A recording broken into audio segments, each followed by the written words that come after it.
Bonjour, c'est Gorky de la Team Bradva. On se retrouve aujourd'hui pour une revue un petit peu spéciale. Bien sûr que l'on va parler de l'AKS 74N de la marque Lancer Tactical, mais c'est aussi la première revue en collaboration avec un site que vous connaissez bien, mais on en parle juste après ça.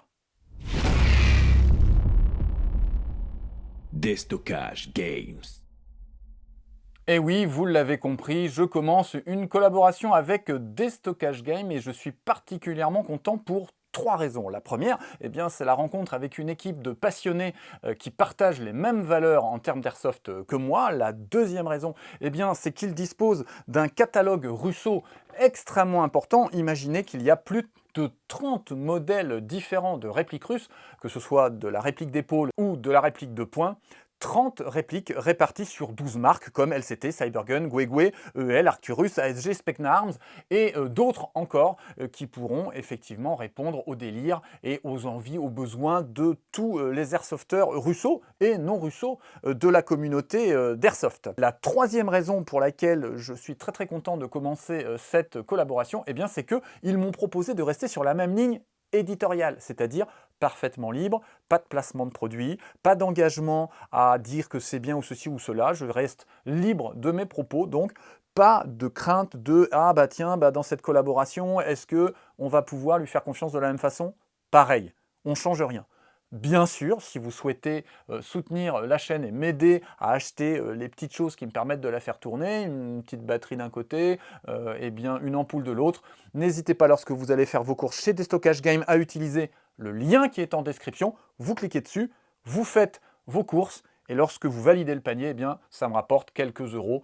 C'est toujours bon à prendre, puisque vous savez que ma chaîne n'est pas monétisée, je le fais en plus de mon travail à côté, et donc ça me permet de limiter la pression financière. Alors, on revient maintenant à cette AKS 74N de chez Lancer Tactical. On est sur une réplique qui vaut 269,99 € sur le site, 270 €. Et alors, sur 270 €, qu'est-ce qu'on peut avoir? La question que je vais me poser, parce que j'ai fait la marque Lancer Tactical il y a quelques temps, et j'avais passé en fait l'AK-74 MN, donc en fait l'arme, l'AK-74 de dotation régulière, avec ses garnitures en polymère noir. Et là, on a une prise de risque, puisqu'on a des garnitures en bois, et rapidement, on l'a vu avec la série des AK essentielles de chez E et L, on peut vraiment faire des fautes de goût assez terribles, quoi, hein. Donc la question que je me suis dit, bon, déjà à l'époque, j'avais une obsession pour on a un droit de jouabilité en sortie de boîte. Mais ça ne s'est pas amélioré en fait, hein. 270 €, c'est une somme, et moi j'estime que quand on met 270 € dans un objet, on a le droit d'avoir le service qui correspond à cet objet. En airsoft, ça veut dire quoi? Eh bien, avoir un externe, un minimum solide et crédible en termes de réplication, et un interne qui va nous permettre de manière opérationnelle de faire une acquisition à une vitesse et à une portée satisfaisante. Pour moi, c'est 50 mètres rapide. Voilà, je ne demande pas 60, 70, 50 mètres précis, rapide. Pour moi, c'est ce qu'on doit avoir en sortie de boîte quand on paye 270 € le jouet. Alors, on va se pencher maintenant sur la réplique en elle-même. Elle nous arrive dans une boîte tout à fait satisfaisante, dont je ne vais pas faire le détail spécifiquement. Tout est parfaitement calé dans la boîte. Et à l'intérieur, on va avoir bien, cette réplique. Voilà. Alors bien sûr que le petit plastique avec le goodies Lancer Tactical reste accroché, puisque je dois restituer cette réplique qui repartira ensuite au catalogue en parfait état, hein, je m'y engage. Et on va avoir cette réplique avec ses garnitures bois du plus bel effet. Je vous ferai un petit travelling tout à l'heure pour que vous puissiez apprécier. Et on va dans cette même boîte avoir un chargeur polymère de type 5,45 par 39, un chargeur sans fioriture, sans marquage, regardez, voilà, un chargeur mat, légèrement texturé, qui rappelle largement les chargeurs de chez Arcturus, avec un poids supérieur à un chargeur de chez Sima, donc ça sent très bon, et ça va se connecter de manière très efficace. On n'a aucun mouvement d'avant vers l'arrière, c'est très sympa. On a tout de suite une réplique très cohérente, c'est rare, mais la poignée pistolet là au niveau de la dissimulation du moteur de l'AEG ne bouge pas du tout. Donc ça c'est vraiment très très sympa. On n'a pas ce petit cric-cric latéral qu'on peut avoir. La crosse triangle, j'ai toujours peur avec les cross triangles parce que ça brinque-balle et c'est parfois des points de fragilité. Là ça ne bouge pas du tout. Quand on l'ouvre, là non plus, la charnière montre très peu de défauts. Ça se clenche et ça tient parfaitement. Parfois, ça s'enclenche et ça s'en va assez facilement. Pourquoi c'est intéressant d'avoir des répliques avec une crosse rabattable? Non pas pour les utiliser en CQB de manière efficace, je pense que ça n'a pas de sens. Non, c'est plutôt pour moi, pour le transport, pouvoir les compacter et emmener plusieurs répliques de points en plus d'une réplique d'assaut. Ou bien, je pense à mes collègues qui viennent en moto ou qui viennent en transport en commun et qui ont besoin de compacter leurs répliques dans des sacs à dos pour les dissimuler. Voilà, donc ça c'est l'intérêt. On retire très facilement en appuyant sur l'ergot et on va avoir une refermeture efficace. Voilà, une très très jolie réplique. On voit tout de suite qu'il n'y a aucun marquage RS en dehors du marquage latéral lanceur tactical avec le numéro de série. Moi, j'aime pas du tout les marquages de marque, on va dire, hein, que j'estompe, que je ponce ou que je repeins ou que je dissimule au Posca. Voilà, j'aime pas du tout que ce soit écrit comme ça, lanceur tactical, mais là, c'est très très facile à dissimuler selon moi. Alors, je sens tout de suite, là, au niveau de l'équilibre du poids, hein, qu'on ne va pas avoir d'acier sur l'avant. On va faire quand même le petit test à l'aimant. Alors, le cache-flamme, on est sur du métal partout. Hein. On est sur du métal partout, mais là ici, sur un métal non ferreux, les organes de visée avant, le canon, tout ça, métal non ferreux. Le retour de gaz, le support arrière, on est sur de l'acier. C'est bien parce que là, on est au contact effectivement du reste de la garniture. Donc là, on est sur de l'acier. La tige de nettoyage, qu'on n'utilise évidemment pas en airsoft, est en acier. C'est bien, ça va créer un espèce de tuteur solide. La bague arrière ici est en zamac, pareil. Le bloc de hausse n'est pas en acier. Par contre, la hausse en elle-même est en acier. Le top cover est en acier, le corps est en acier, le sélecteur de tir et sa vis sont en acier. Le levier d'armement n'est pas en acier. On va avoir le ponté et le bouton de rétention des chargeurs qui sont en acier. La queue de détente n'est pas en acier. Très bien, on a la boucle arrière qui est en acier, vous voyez. Et puis on va avoir la crosse triangle et sa plaque de couche en acier. De l'autre côté, malheureusement, le rail latéral ne sera pas en acier. Bon, avec les utilisations qu'on a, ce qui est important pour nous, c'est qu'elle soit à la cote. Et là, c'est le cas. Vous allez pouvoir intégrer des optiques russes et des rails classiques sans souci. Donc, on va avoir une réplique pour l'instant qui part très très bien. On va avoir, regardé ce cache-flamme de type AK-74 avec un reflet légèrement brillant, un canon du plus bel effet dont on voit les stries. Et là, je vous laisse apprécier, c'est l'essentiel. Le flamé du bois, un bois qui est très très loin de l'échec des AK EL essentiels. On voit bien le flamé et la veine du bois, c'est très très sympa. Voilà, je passe assez rapidement. Là, j'apprécie que eh bien, la vis du levier d'armement soit en acier brut. J'aime ce genre de détail.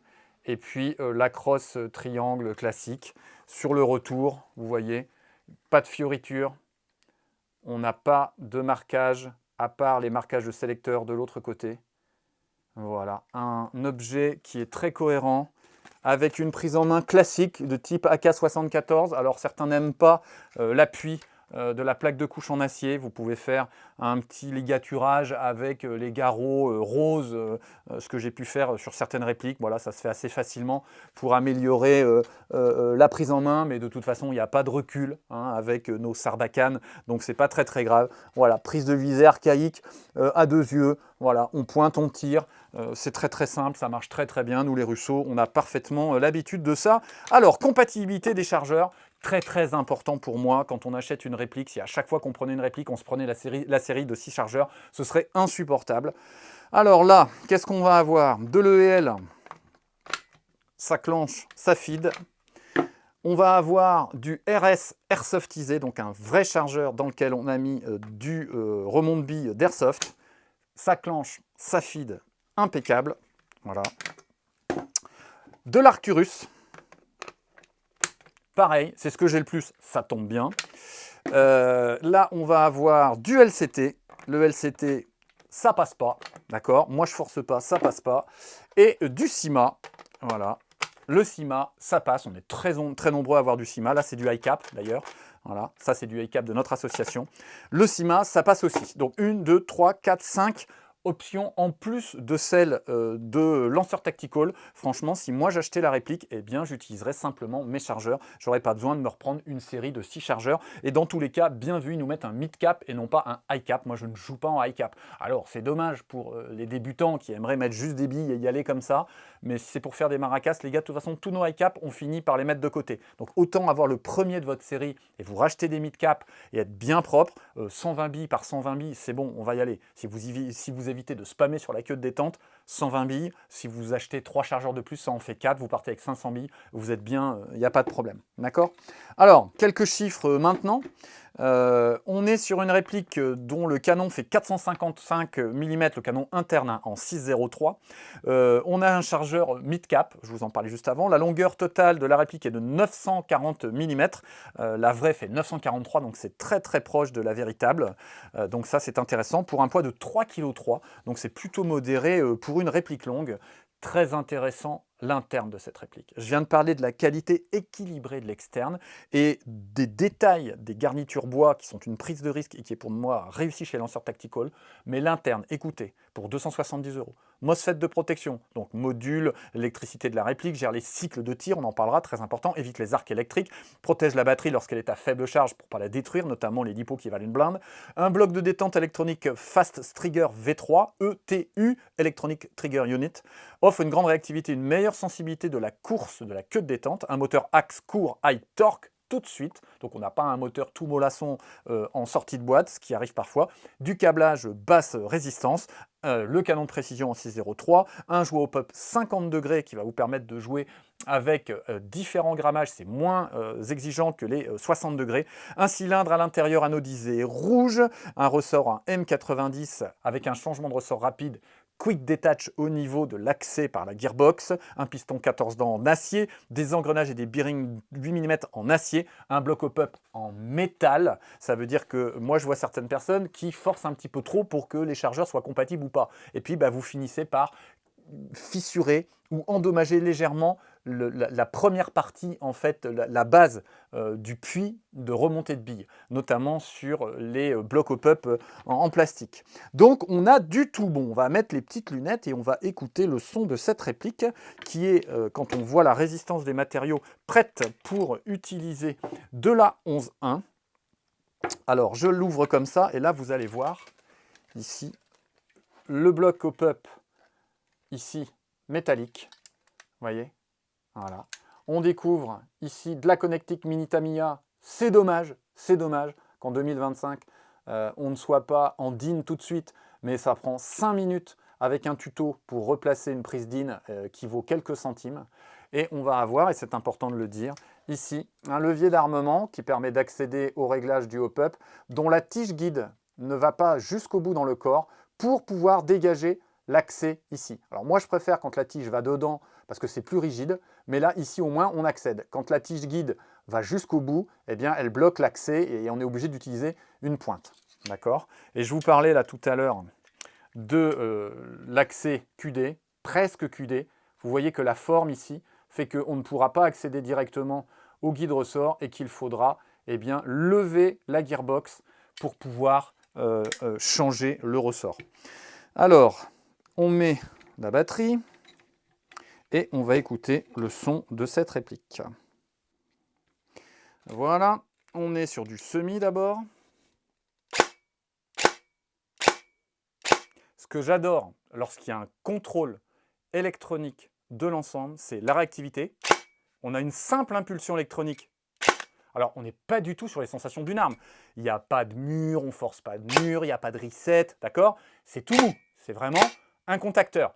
Ouais, mais au niveau de la réactivité, c'est exceptionnel. Ça n'a rien à voir. Il n'y a pas du tout la latence électronique qu'on peut avoir avec une réplique classique qui, en sortie de boîte, alors vous allez me dire, oui, mais machin, avec un moteur brushless. Ouais, enfin bon, c'est quoi les répliques avec un moteur brushless en sortie de boîte? Moi, j'en connais pas, hein, à titre personnel. Là, ultra réactivité, c'est vraiment très très sympa. Et chaque cycle est vraiment à 100%. Si je spam un peu, on va avoir l'effet classique. Ça veut dire que si je dépasse les capacités de la réplique à cycler de manière totale, à 100%, si je spam trop vite, eh bien, si je donne 4, éventuellement, je n'aurai que 3 tirs. D'accord? Donc, ce n'est pas un défaut de la réplique si vous l'achetez, c'est que simplement, vous envoyez de trop. D'accord? Quand on est en airsoft, on essaie de placer la première bille, on corrige éventuellement la deuxième, mais on ne spamme pas, on n'est pas au paintball. Ça énerve tout le monde. D'accord? Apprenez à jouer en semi et évitez de spammer la queue de détente. C'est inutile, ça énerve tout le monde et de toute façon, quand vous spammez, vous ne savez plus ce que vous faites. D'accord? Un petit coup ici en full. Encore une fois, sur le full, on ne va pas atteindre des vitesses de malade parce que, eh bien, le piston va faire systématiquement la totalité de l'aller-retour dans le cylindre. Ça va être contrôlé par le MOSFET et vous n'aurez pas des espèces de demi ou de trois quarts cycles à cause justement d'une mécanique qui s'emballe. D'accord? Bien. Alors, on va parler maintenant du chronie et des tests de tir. Parce que là, effectivement, il y a des petites choses à dire. On a un M90 et on a un appui 50 degrés. Le résultat, c'est qu'on est à peu près à 320 fps, on est en dessous de 330 fps à la 0,20 au PUP à 0. Donc super, on va avoir une réplique qui va pouvoir s'utiliser du CQB jusqu'aux OP. En semi, dans la plupart des associations, il y aura 0 distance d'engagement. Vous allez pouvoir, dans un certain nombre d'associations, rentrer au fusil d'assaut à l'intérieur des bâtiments, c'est-à-dire vous dispenser d'un PA. C'est ça l'intérêt d'avoir une réplique à moins de 330 fps en AEG, c'est que dans plein d'associations, avec juste cette réplique-là, vous n'aurez même pas besoin d'avoir une réplique de poing, vous pourrez utiliser la réplique à l'intérieur des bâtiments, ce qui peut avoir franchement une utilité en termes de puissance de feu. Entre l'appui 50 degrés et le M90, on se retrouve à une réplique en difficulté pour lancer de la bille lourde. La 0,28, 0,30 et consort, oubliez. On est sur de la 0,23 ou de la 0,25 si on veut avoir 50 mètres de portée précis à une vitesse acceptable. Je n'ai pas dit que ça ne lève pas de la 0,28. Mais à la 0,28, moi j'estime que la vitesse n'est pas intéressante. Donc oui, vous pourrez aller au-delà et vous pourrez lever plus lourd, sauf que dans le rapport qualité sur la question de distance-vitesse, et on est sur du jeu de combat. On n'est pas sur du tir sur cible. Si vous faites du tir sur cible, oui, vous pourrez monter à la 0,28. Pourquoi pas de la 0,30? Mais si vous êtes en jeu d'airsoft, 0,23, 0,25. 0,25, ça m'a l'air relativement optimal. La régularité des tirs est excellente. Pourquoi? Parce qu'on a 100% du volume d'air qui est projeté à chaque fois. On a une régularité des cycles qui fait qu'on a la sensation que la bille fait toujours la même trajectoire, sauf vos propres tremblements et incapacités à garder votre ligne de tir. Alors, si on fait maintenant les plus et les moins et qu'on répond à cette question de est-ce que cette lanceur tactical est opérationnel en sortie de boîte? Sur les moins, si on gratte un petit peu, certains vont regretter qu'effectivement la fausse culasse ne soit pas maintenue avec la tige jusqu'au bout. Ouais, mais d'autres vont dire c'est top parce qu'on peut accéder au réglage du hop-up.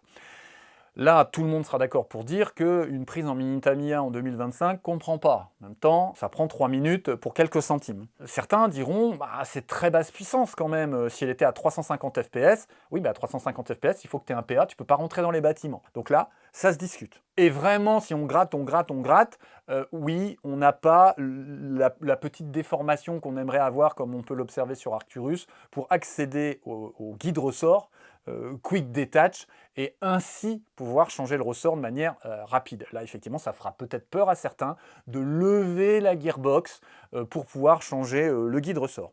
Les plus maintenant, l'externe avec des garnitures bois est crédible, il est beau. Et là, moi, je pèse mes mots, parce que autant l'essentiel est raté, autant là, c'est beau, il n'y a pas de honte à avoir, ça va se patiner, c'est joli. Vous pouvez l'emmener en OP, c'est joli. Et aujourd'hui, il n'y a plus énormément de répliques en garniture bois chez les Russo qui nous font des choses correctes. L'externe est cohérent, il est full métal, il mélange l'acier et le métal non ferreux, donc on est sur un objet qui est fait pour durer. On a pour moi des qualités au niveau de l'interne, que ce soit sur l'électronique et la pneumatique, on va dire l'ensemble électropneumatique, qui sont remarquable. 270 €, on a quelque chose en interne qui est remarquable. Vous changez le ressort, vous en avez pour 10 € et vous allez avoir une réplique qui vous envoie à 50-55 mètres bien droit de la 0,28. Ça va être exceptionnel. La jouabilité, elle est précise, les cycles sont propres, on tire à 50 mètres propre comme je l'attends. Donc à la question, est-ce que pour notre argent, 270 €, on part avec notre mid-cap et notre série de chargeurs tirés précisément à 50 mètres avec une réplique jolie, cohérente, solide en 11-1, réactive? Oui, oui. Lanceur Tactical a réussi quelque chose de sympa. Si quelqu'un l'a acheté et a changé le ressort et peut-être l'appui, j'aimerais savoir quelle performance vous arrivez à atteindre. On arrive à la fin de cette revue. Une fois de plus, je remercie toute l'équipe de Déstockage Game de m'avoir envoyé cette jolie réplique pour que je puisse en faire la revue. J'espère que c'est la première revue d'une longue collaboration et que je pourrai comme ça vous présenter de nombreux objets, soit en lien avec la communauté Russo ou tout simplement avec l'Airsoft. On n'oublie pas que nous pratiquons un loisir, donc après la mise en sécurité, on est là pour se faire plaisir sans se prendre la tête. Allez, au revoir.